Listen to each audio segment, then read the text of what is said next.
Hello students, welcome back to exam breakers by super 30 Adda. आज हम आपके लिए लेके आए CBSE class 10 section B chemistry के सॉल्यूशंस। चलिए शुरू करते हैं बिना किसी देरी के। और उससे जस्ट पहले मैं आपको बता दूं कि मैंने फिज़िक्स और मैथमेटिक्स का भी सॉल्यूशन अपलोड कर दिया है। जिसको वो देखना है वो जाके देख सकता है, ठीक है। उसके लिंक्स मैं डिस्क्रिप्शन में डाल दूँगा, ठीक है। चलिए शुरू करते हैं बिना किसी देरी के। पहला क्वेश्चन ये कह रहा है कि ये जो दो हमको इक्वेशंस दे रखी हैं, इन दोनों इक्वेशंस के बारे में हमसे पूछा गया है। कह रहा है कि AgNO3 प्लस NaCl को मिला के हमारा ये बन रहा है, ठीक है। और K2SO4 प्लस बेरियम क्लोराइड को मिला के हमारा barium sulphate plus potassium chloride बन रहा है, ठीक है। इसमें पूछा गया है कौन से टाइप की रिएक्शन है। भाई हमको साफ साफ दिख रहा है यहाँ पे कि यहाँ पे डबल डिस्प्लेसमेंट रिएक्शन हो रही है, ठीक है। एक तो हमारा Ag की जगह Na आ गया, Na की जगह Ag आ गया, ठीक है। एक तो डबल डिस्प्लेसमेंट हो गई, इसमें भी वही चीज़ हो रही है, ठीक है। दूसरा यहाँ पे जो हमारा AgCl है और बेरियम सल्फेट हैं, ये दोनों हमारा PPT फॉर्म करते हैं। क्या फॉर्म कर रहे हैं? ये PPT बना रहे हैं, ठीक है।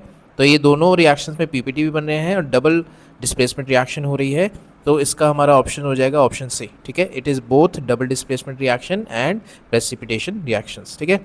एनालिसिस पढ़ लेते हैं। In both reactions there is an exchange of ions between the reactants to form new compounds, Ag with Cl और B2 प्लस सल्फेट के साथ हमारा एक्सचेंज हो रहा है। तो ये जो कैरेक्टरिस्टिक है इसे कहते हैं हम डबल डिस्प्लेसमेंट, ठीक है। Observation, in reaction AgCl form a white precipitate और यहाँ पे barium sulphate white precipitate form कर रहा है, इसलिए ये प्रेसिपिटेशन रिएक्शन भी होंगे, ठीक है। चलिए आगे चलते हैं। आगे ये कह रहा है कि एसिड बेस इंडिकेटर पूछा है कि which of the following can be, एक लॉजिकल क्वेश्चन है, ठीक है। Which one of the following can be used as an acid base indicator by visually impaired student, जो कि देख नहीं सकता। भाई जो कि देख नहीं सकता तो उसके दूसरे सेंस काम करेंगे, जाहिर सी बात है, ठीक है। इसमें से पूछा कि इसमें से कौन से एसिड बेस इंडिकेटर है जो वो यूज़ करके बता सकता है कि उसके सामने जो भी एसिड है या फिर बेस है उन दोनों में से वो क्या है, ठीक है। तो इसमें से टर्मरिक, मिथाइल ऑरेंज, लिथमस, ये तो कलर चेंजेस होते हैं, ये तो विजुअल है, ठीक है। इसको तो देख के बताते हैं। लेकिन ये जो वनीला एसेंस होते हैं ना, ये हमारे ऑल फैक्ट्री इंडिकेटर्स होते हैं। अब ऑल फैक्ट्री इंडिकेटर्स क्या होते हैं? They are the substances that change their characteristic order, ठीक है। ऑर्डर का मतलब होता है उसकी स्मेल चेंज कर देते हैं। ऐसे लिखो चाहे ऐसे लिखो, दोनों सही है, ठीक है। जब भी उसको एसिड और बेस के साथ मिलाया जाता है तो उसकी स्मेल में चेंजेस आ जाते हैं। जो उसकी अगर जो भी खुशबू होगी वो चली जाएगी या फिर रिटेन रहेगी, ठीक है। तो वेनिला एसेंस एक तरह का ऑल फैक्ट्री इंडिकेटर है, समझ में आ गई। अनियन भी होता है, याद रखना, अनियन भी होता है। एक क्लोव ऑयल भी होता है, ये भी याद रखना।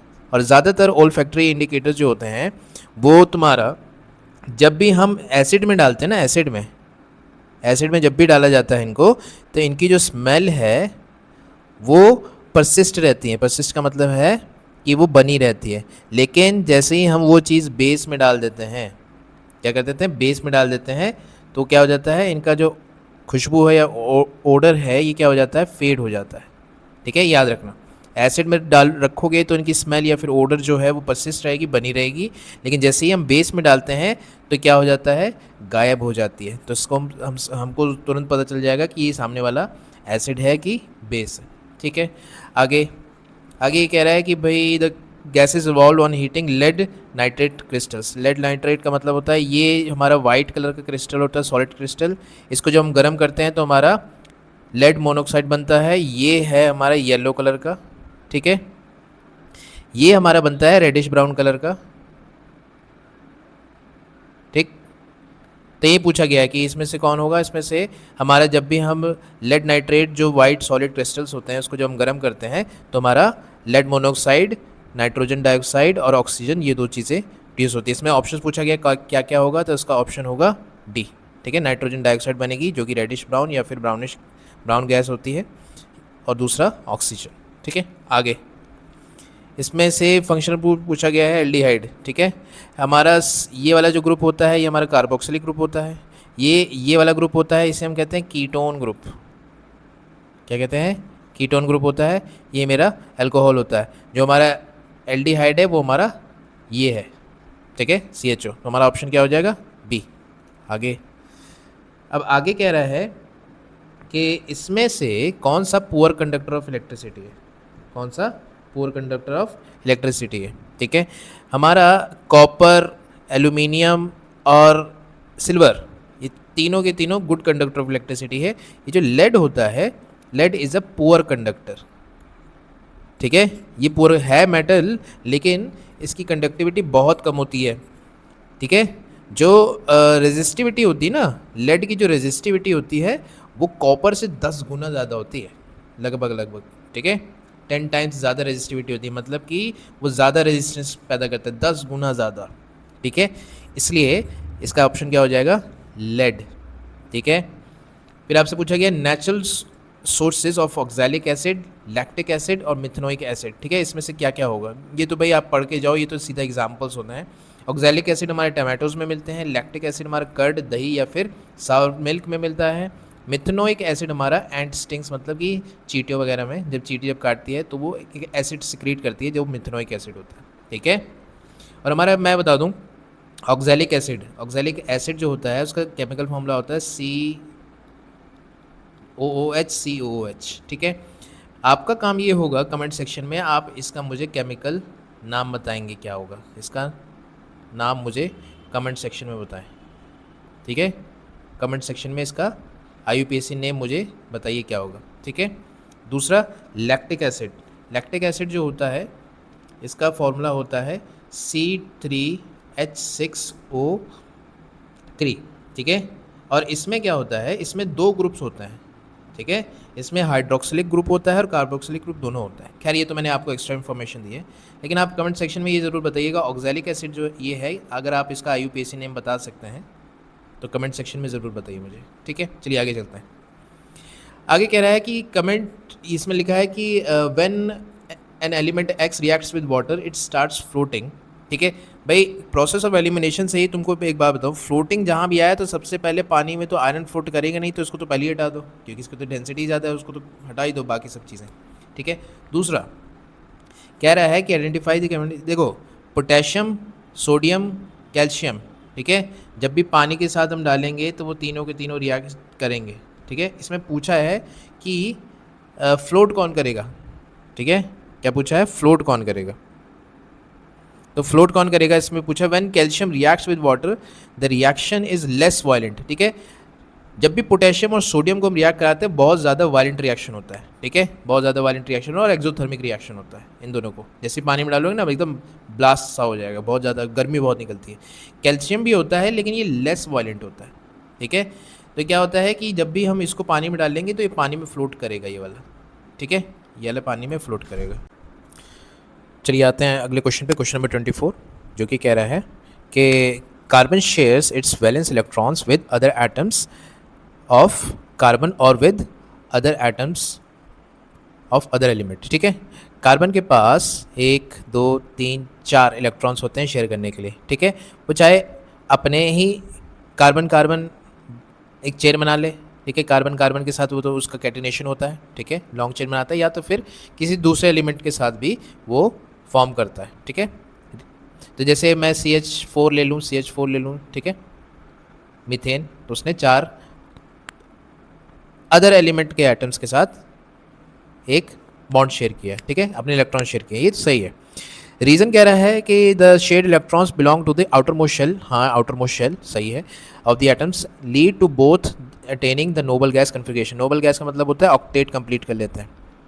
ठीक है, जाहिर सी बात है, जब शेयरिंग हो रही होती है इलेक्ट्रॉन की तो कोवलेंट बॉन्डिंग हो रही होती है। ठीक है, और ये तभी जब ये कोवलेंट बॉन्डिंग होती है तो क्या होता है कि covalent bonding involve sharing of electrons to participate to achieve them stable octet. ठीक है, तो ये कंपाउंड बन जाता है, एक स्टेबल कंपाउंड बन जाता है। ठीक है, ये बिल्कुल सही है। The reason correctly explains Y carbon shares is electron. ठीक है, तो यहाँ पे हमारा ऑप्शन नंबर ए सही है, हमारा असर्शन भी सही है कि हाँ कि कार्बन जो है शेयर करता है it's electrons with atoms, other atoms और अपन अदर एटम्स ऑफ कार्बन और with atoms of other element. ठीक है, ये सही है। और दूसरा इसका जो रीज़न दिया हुआ है वो भी सही है। ठीक है, तो इसका हो जाएगा option number A. Both assertion and reason are true and the reason is correct explanation of the assertion. ठीक है, अगले क्वेश्चन पे आते हैं। क्वेश्चन नंबर 25 ये कह रहा है एम्फोटेरिक ऑक्साइड्स क्या होते हैं? Those metals which show both acidic as well as basic behaviour. ठीक है, they react both with acid and bases to produce salt and water. ठीक है, तो ये एम्फोटेरिक ऑक्साइड्स होते हैं। अब ये पूछा गया है, ये बताना है ZnO, N2O और CO2 ये क्या है? ठीक है, उनका नेचर क्या है? ZnO जो होता है जिंक ऑक्साइड वो एम्फोटेरिक होता है, N2O सोडियम ऑक्साइड मेरा बेसिक ऑक्साइड होता है और CO2 एसिटिक ऑक्साइड होता है। ठीक है, ये याद रखिएगा। चलिए अगले क्वेश्चन में आते हैं। Question number 26। अभी आपको रिएक्शन दी गई है, आपको ये बताना है कि इस रिएक्शन में क्या ऑक्सीडाइज हो रहा है और क्या रिड्यूस हो रहा है। ठीक है, सबसे पहले तो ऑक्सीडेशन समझ लो। ऑक्सीडेशन का मतलब ये होता है कि रिमूवल ऑफ इलेक्ट्रॉन्स। ठीक है, कि किसी एलिमेंट में से इलेक्ट्रॉन रिमूव हो रहे हैं। रिडक्शन का मतलब वो जो इलेक्ट्रॉन रिमूव हो रहे हैं वो कहीं ना कहीं गेन हो रहे होंगे, तो जो गेन करता है वो रिड्यूस होता है। ठीक है, वो रिडक्शन हो रहा होता है। तो इसमें ये वाली रिएक्शन में हमारा जो कार्बन है, ठीक है, it gains oxygen to form CO। ठीक है, तो ये ऑक्सीडाइज हो रहा है। ऑक्सीडाइज का मतलब अगर वो चीज़ उसमें ऑक्सीजन ऐड हो रही है, ठीक है, तो भी ऑक्सीडेशन कहलाती है, या फिर रिमूवल ऑफ इलेक्ट्रॉन भी क्या कहलाता है?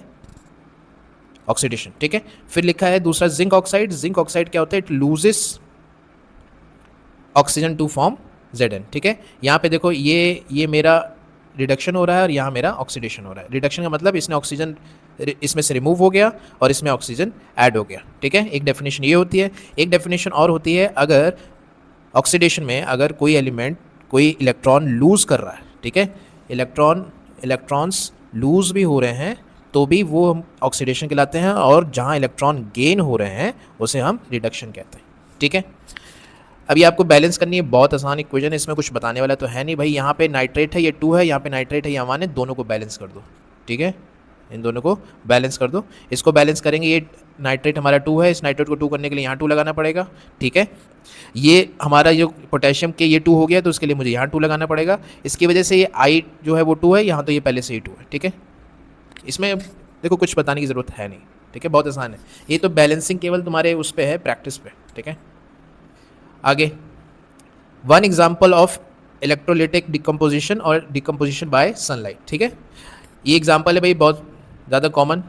ठीक है, पानी को जब इलेक्ट्रिसिटी से पास कराते हैं तो हमारा हाइड्रोजन और ऑक्सीजन मिलता है। ठीक है, जहाँ से इलेक्ट्रिक करंट हम पास कराते हैं। दूसरा AgCl in the presence of sunlight gives silver and chlorine. यहाँ पे तुम AgBr भी लिख सकते हो, वो भी चल जाएगा। ठीक है, यहाँ पे आ जाएगा 2Ag + Br2। ठीक है, 2 ठीक है, सिल्वर क्लोराइड या फिर सिल्वर ब्रोमाइड जो भी ले सकते हो, दोनों सही हैं। ठीक है, आगे चलते हैं।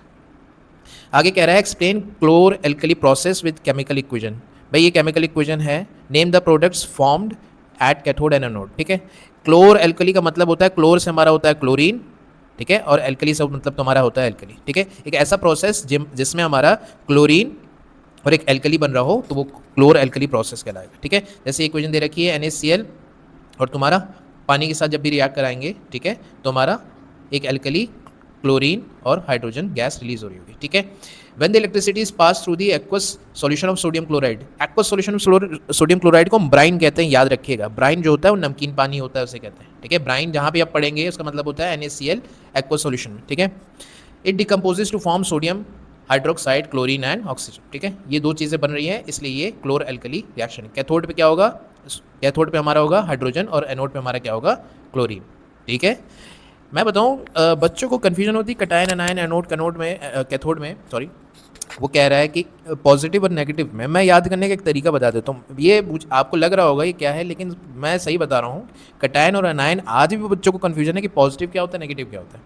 मैं याद करने का एक तरीका बता देता हूँ। जैसे कटायन अगर किसी को याद नहीं होता तो ऐसे लिख लो कटायन। ठीक है, और ये जो कटायन का ये जो टी है, इससे तुम याद कर लो ये पॉजिटिव है बस। बाकी जो दूसरा एनायन होगा वो तो नेगेटिव ही होगा। अगर जिसको याद नहीं रहता ना, कंफ्यूज रहता है। ठीक है, कटायन जो पॉजिटिव होता है वो कैथोड पे जाता है और कैथोड नेगेटिव होता है। अनायन जो नेगेटिव होता है वो एनोड पे जाता है जो कि पॉजिटिव होता है। इसमें भी कन्फ्यूजन रहती है। हाँ, यही मैं बता रहा हूँ, ये बहुत मैंने देखा है कि बच्चों में ये बहुत कन्फ्यूजन रहती है। यहाँ पे क्लियर करिएगा। ठीक है, क्लियर रहिए। चलिए आगे चलते हैं। आगे कह रहा है कि right the preparation of the following. ठीक है, इन सारे फॉलोइंग। बेकिंग सोडा कैसे बनाया जाता है? ठीक है, बेकिंग सोडा के लिए क्या किया जाता है? इसके लिए यूज़ किया जाता है एक सॉल्वे प्रोसेस, ठीक है। ये जो सॉल्वे प्रोसेस होता है, ये सॉल्वे प्रोसेस हमारा अमोनिया सोडा प्रोसेस भी कहलाता है, ठीक है। ये एक इंडस्ट्रियल प्रोसेस होता है, ठीक है, ये एक इंडस्ट्रियल प्रोसेस होता है, समझ में आ गई। तो यहाँ पे हम क्या करते हैं, बहुत सारी स्टेजेस होती हैं जिसको हम फॉलो करते हैं, ये बहुत बड़ा प्रोसेस है, ठीक है। यहाँ पे उसका एक यहाँ पे इक्वेशन आती है बीच में, जिसमें एक प्रोडक्ट बन रहा होता है हमारा बेकिंग सोडा का, ठीक है, सोडियम बाइकार्बोनेट, समझ में आ रही है। तो इसमें होता क्या है कि सैचुरेटेड हमारा ये NaCl होता है, ठीक है, उसको क्या होता है, उसका सबसे पहले प्यूरिफिकेशन किया जाता है, जितने भी इम्प्योरिटीज़ होती हैं ना उसको रिमूव कर दी जाती है। फिर उसका अमोनिएशन होता है, क्या होता है, अमोनिएशन होता है।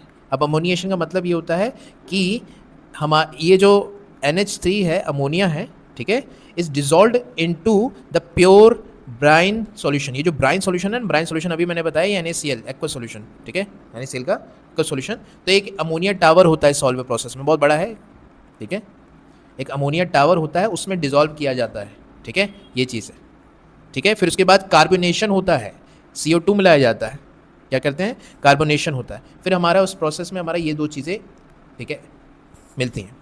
फिर दूसरा है ब्लीचिंग पाउडर। ब्लीचिंग पाउडर के लिए हमारा होता है सोडियम हाइड्रोक्साइड, ठीक है, जिसे हम लाइम भी कहते हैं, क्लोरीन के साथ रिएक्ट कराते हैं तो हमारा बेकिंग सोडा बनता है। Plaster of Paris, plaster of Paris में क्या होता है, इसको जब हीट कर देते हैं, ये जो डॉट H2O कहीं मिलता है, ये वाटर ऑफ क्रिस्टलाइजेशन होता है, ठीक है, वाटर ऑफ क्रिस्टलाइजेशन, ठीक है, कहलाता है, ठीक है। वाटर ऑफ क्रिस्टलाइजेशन के बारे में आप सबको जानकारी होनी चाहिए, ठीक है। जैसे हम गर्म कर देते हैं, इसमें से कुछ वाटर के मॉलिक्यूल जो अटैच होते हैं इसके साथ, वो रिमूव हो जाते हैं, इतना रिमूव हो जाता है तो हमारा ये बचता है, इसको हम कहते हैं प्लास्टर ऑफ पेरिस या फिर शॉर्ट में POP, ठीक है।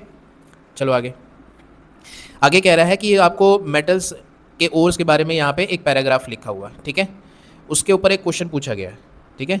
चलिए क्वेश्चन पढ़ते हैं, क्या कह रहा है, वाई कार्बोनेट और sulphide ores are converted to oxides before extraction of metal. पहली बात तो क्या है कि जब भी ओर्स जो होते हैं, सबसे पहले ओर क्या होते हैं, ओर जो होते हैं बहुत सारे मेटल्स, नॉन मेटल, जितनी भी चीज़ें होती हैं इनका कॉम्बिनेशन होता है, ठीक है।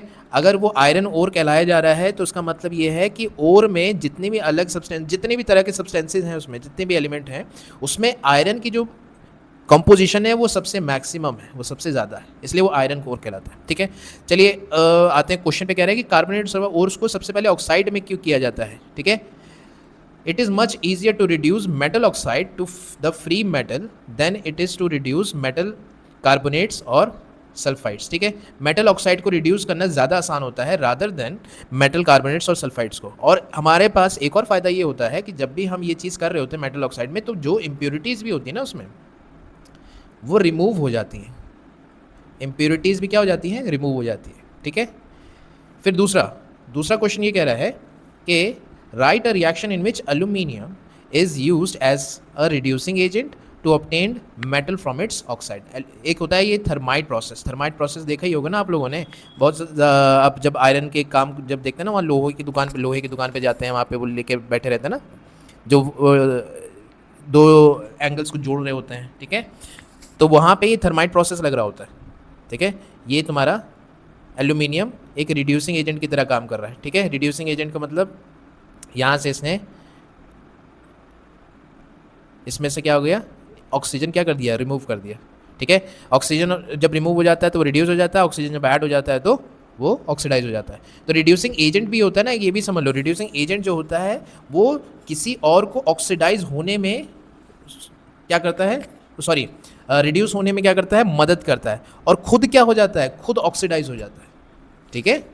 ये प्रोसेस थर्माइट प्रोसेस कहलाती है, ठीक है। आगे चलते हैं, आगे इसका तीसरा पार्ट ये था कि how is copper obtained from its ore, ठीक है। तो आपको ये दो इक्वेशन है जो आपको याद करनी है, ठीक है। तो Cu2 प्लस Cu2 जो हमारा कॉपर सल्फाइड है, उसको हम जब गर्म करते हैं इन दी प्रेजेंस ऑफ ऑक्सीजन तो हमारा ये मिलता है, पहले रोस्टिंग होती है फिर सेल्फ रिडक्शन होता है, ठीक है। दूसरा क्वेश्चन तीसरे सी के सेकंड पार्ट पे आते हैं, कह रहा है why highly reactive metals can not be obtained from its oxide by using carbon as a reducing agent.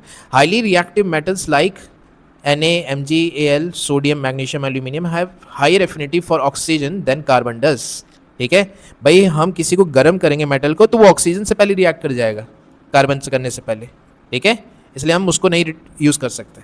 ठीक है, दूसरा, why solder and alloy of lead and tin is use as welding electric wires. Solder has low melting point, ठीक है, which allows it to melt easily with soldering iron to join the wires without damaging them. ठीक है भाई, अगर मैं किसी तारों को जोड़ रहा हूँ, ठीक है, अगर वो तार ही पहले पिघल गई तो क्या मतलब है। ठीक है, तो जो हम सोल्डर यूज़ करते हैं दो तारों को जोड़ने के लिए, उसका मेल्टिंग पॉइंट कम होना चाहिए ताकि वो पहले पिघल जाए, और जब पहले पिघल जाएगा तो वो क्या हो जाएगा, पहले लिक्विड बन जाएगा, फिर वो दोनों तारों को आराम से ज्वाइन कर सकता है। ठीक है, आयरन को बिना नुकसान पहुँचाए।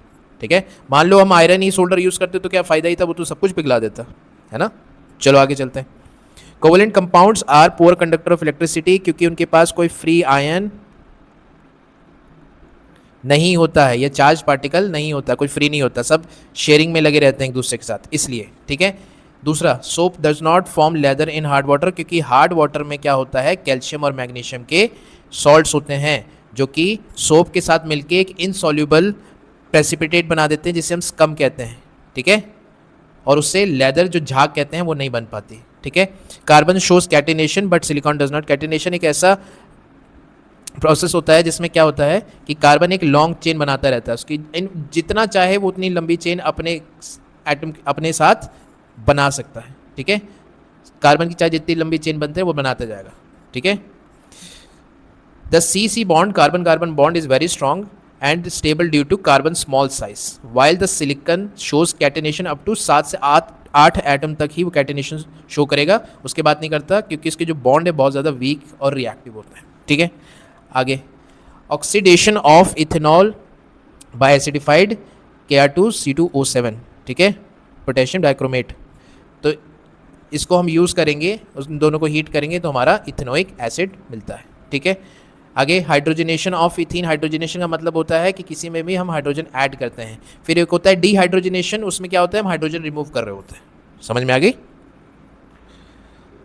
अगला, Mohan heated ethanol with compound X in the presence of few drops of concentrated H2SO4, observed a sweet smelling compound Y। ठीक है, सबसे पहले जो स्वीट स्मेलिंग यहीं से समझ में आ जाता है, इसे इथाइल इथेनोइड कहते हैं। ठीक है, When Y is treated with sodium hydroxide, it gives back ethanol and a compound Z। इस क्वेश्चन में मुझे X, Y, Z को आइडेंटिफाई करना है। तो सबसे पहले जो है वो इथेनोइक एसिड है X, Y जो है हमारा इथाइल इथेनोएट है जो कि एक एस्टर होता है, और Z जो है हमारा सोडियम इथेनोएट है। ठीक है, क्वेश्चन उसका part 2, write the role of concentrated H2SO4। भाई कॉन्सेंट्रेटेड, भाई एक डिहाइड्रिंग एजेंट होता है, मतलब कि ये पानी को रिमूव कर देता है उसमें से। ठीक है, दूसरा, right the chemical equation involve and the name the reaction. ठीक है, तो क्या हो रहा है, एस्टरिफिकेशन हो रहा है, एस्टर फॉर्म हो रहा है, एस्टर। ठीक है, इन दोनों को हम रिएक्ट कराएंगे in the presence of H2SO4, तो ये पानी अलग हो जाएगा क्योंकि ये डिहाइड्रेटिंग एजेंट है, और हमारा एक एस्टर फॉर्म हो रहा होगा। ठीक है, सपोनिफिकेशन क्या होता है, सपोनिफिकेशन तुम्हारा ये प्रोसेस है। ठीक है, जिसमें हमारा ये एस्टर जो है NaOH के साथ रिएक्ट करके ये और ये दो चीज़ें फॉर्म कर रहा है। ठीक है,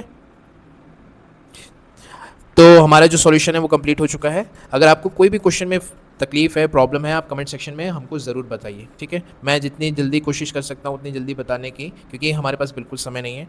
आप तुरंत मुझे कमेंट सेक्शन में ज़रूर बताइए कि सर ये वाले क्वेश्चन में मुझे ये चीज़ नहीं समझ में आई। वैसे तो मैंने जहाँ पे बताना था वहाँ पे बता दिया, जहाँ पे सब कुछ लिखा हुआ है वहाँ पे मैंने नहीं बताया। ठीक है, क्योंकि साफ साफ सब कुछ लिखा हुआ है। ठीक है, thank you so much for watching, और मिलते हैं हम आपको अगली वीडियो में। Thank you so much.